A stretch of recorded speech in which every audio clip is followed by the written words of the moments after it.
Why has nobody said to me to try a ketogenic diet? So I dabbled in it a little bit to begin with, and then I just decided to do it for a solid 3 months. And it was just a game changer for me. I mean, I actually got back 120% of my energy, because I got back a 20% that had been missing for probably over 10 years. Hi, I'm Moira Newiss, and it's a pleasure to be here today sharing my story about my recovery from mental health problems using metabolic health strategies. I originally got a diagnosis in 2015 when I was 40 years old. However, that was really almost like the tipping point rather than the start of the problems, because like many people, I'd experienced a lot of symptoms over quite a number of years, but not enough for me to seek medical help. But I was struggling for sure. I did see my GP on a couple of occasions, and then eventually I was referred to a psychiatrist who I only saw once. But I was given a diagnosis at that point of anxiety, depression, with some derealization and depersonalization. And I was offered antidepressants, but I didn't take them because at that point, I actually was more focused on the fact that I was burnt out with chronic fatigue. And I was more in my head thinking I don't have a mental health problem, interestingly. So I was kind of probably dealing with a bit of stigma of being given a mental health diagnosis and kind of not really wanting that. So I focused a lot on the kind of chronic fatigue side of things, really. However, that was probably a good thing in many ways, because that is actually what got me into looking at metabolic health, because I became completely fascinated with energy production in the body. So maybe if I hadn't had that kind of stigma attached to the mental health diagnosis, I wouldn't be where I am today.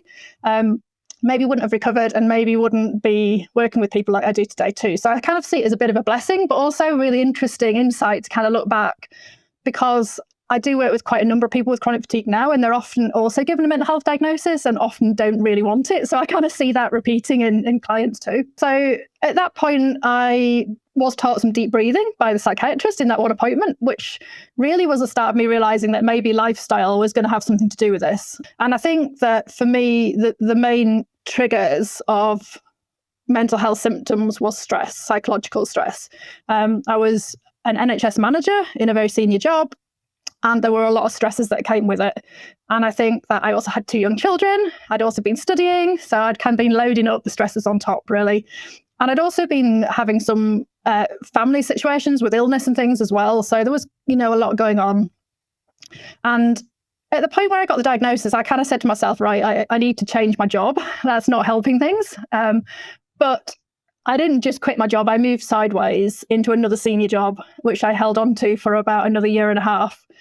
So I was still not really thriving in that situation. So it wasn't until I had a complete break. And then, and actually just to say that, I was surviving on caffeine and chocolate a lot of the time. So there was a lot of other things that weren't helpful going on, as well as the stress. So when I eventually decided to have a break to really quit my job in the end, because I kind of realized I wasn't going to get well whilst I was still under all that stress. But that didn't fix the problem. I still had all these symptoms. They just didn't go away. So I kind of felt really hopeless at one point in time, really like, am I going to be like this forever? What's the future look like? I was somebody that used to mountain climb, race my bike, had lots of other interests, and I just couldn't do any of it. I was struggling to read a book, concentrate on anything, really struggling even to walk with low energy. So lots of issues there. But I did start to change things. I started meditating, doing yoga. I changed my diet. So I did several things that I thought, they're all kind of general lifestyle things. But I did cut back the caffeine and the chocolate. I ate real food as well. So I did a few things, and I got a little bit better. Was better than I had been for sure. But it wasn't like, full recovery. I still couldn't climb the mountains, couldn't race my bike, do the things I wanted to do. I didn't feel well enough to go back to work. So I started looking around for other ideas about what I might want to do in life, because I kind of felt I had enough energy to do some things. But I was still even struggling to have social conversations at times. The energy blockage in my brain was quite severe. So I'd take my, young kids to like a mum's group and find it really difficult just to hold a conversation. So I knew, things still hadn't really progressed that well. But I dabbled in a few things, and then I got an interest in nutrition, more into nutrition, and thought, well, maybe I should train in nutrition. I wanted a different job. I still wanted to help people in the health, sphere, which I'd been in. So I thought, well, I'd worked in primary care as well as secondary care. I'd seen lots of problems with lifestyle diseases. And I thought, well, nutrition is part of that solution. I'll retrain. And it was in my first year of my 3-year diploma in nutrition that we did a module which had an element to do with energy production. And we touched on the ketogenic diet and we touched on mitochondria.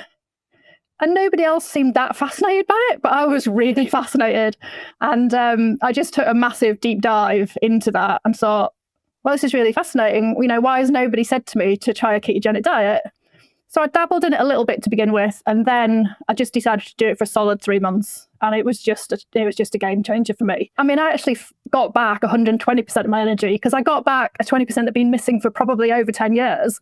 And I could climb the mountains again. I could race my bike. And I, finished my diploma, started a business, and I've never had a relapse since then. I've had the odd moment where I'm like, okay, I don't want things to deteriorate again, so I'll just double down on everything. Just little warning signs that, my brain's just having a day where it's not feeling quite so great. So, I just make sure I check my ketones again, make sure I'm doing all the things that I, did. There were quite a number of challenges along the way. I think one of the first ones is that when you've got a mental illness, you look perfectly fine on the outside, even though you feel terrible on the inside. So it's a challenge just getting people to accept other people around you, to accept this problem, even family members or friends. Some people get it if they've been in a similar situation, but other people don't really and don't understand why you can't do certain things when you look to be perfectly healthy. So that was a challenge. And it's partly, I think, a mindset on the individual to kind of, be able to explain things and work with them in a way that kind of makes them feel comfortable, because it's often that they don't feel comfortable, I think, too. So it's kind of, it's a bit of both. I think a lot of the challenges for me were about food when I was away from home. And that's, I don't think that ever changes. Anyone doing a ketogenic diet has challenges with this. If you're traveling or you're away staying with other people or you're eating out, that is probably one of the biggest challenges. But I have done remote hikes in the Alps and I have done remote expeditions. I'm a scout leader. I take young people away, so I'm probably doing a ketogenic diet in perhaps more extreme circumstances than many people would do it. And there's definitely ways to make it work. I've been known to carry a packet of eggs on my hiking expeditions so that I can do things with eggs. Maybe not the best strategy, but, beef jerky, pork crackling, even taking a jar of coconut oil in the Alps, to add into things as an extra, when I knew things might not be ideal. So prepping ahead, planning ahead is definitely part of that solution. If you're going to a restaurant that you don't know, checking out the menu, thinking ahead, because once you're stuck in that social chat and, the waitress comes over, you're on the spot, aren't you? So quite a few things like that. I think experimenting with different foods. I've tried various versions of ketogenic diets. I've been fully carnivore for a while. So I've kind of tried different things to see what works. I'm very animal based, so I still feel the best when I'm eating mostly animal foods, but I do vary it. So, occasionally I might make a keto cake, for example, with the kids, and have a little slice of it and things like that. So, I do try and make it fit within the family situation too. The whole family eats low carb here, so we don't really have an issue about me needing to eat differently most of the time. I just maybe add a bit more fat in to my plate if I need to, just melt a bit of extra ghee on top or something like that, and it works perfectly fine. Sometimes still there's a little bit of an issue that people don't really understand why you're doing it on a, people say, well, you're better now, why do you need to do it? And that's a bit of a challenge because that still requires an explanation sometimes. I generally just tell people I just feel better on it. Who's going to argue with that? You feel better on it, why not keep doing it?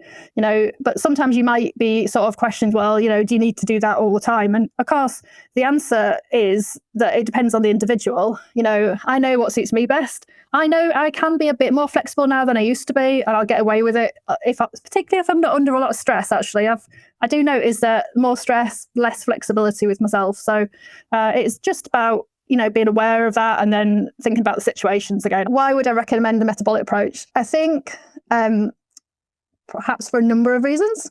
One is that there is really good science now that suggests that metabolic health is very much linked to mental health, and improving, one can help the other, in both ways. People with diabetes are more at risk of mental illness, and people with mental illness are more at risk of diabetes, just as an example. So, and there is really good science coming out around this now. So that's one reason.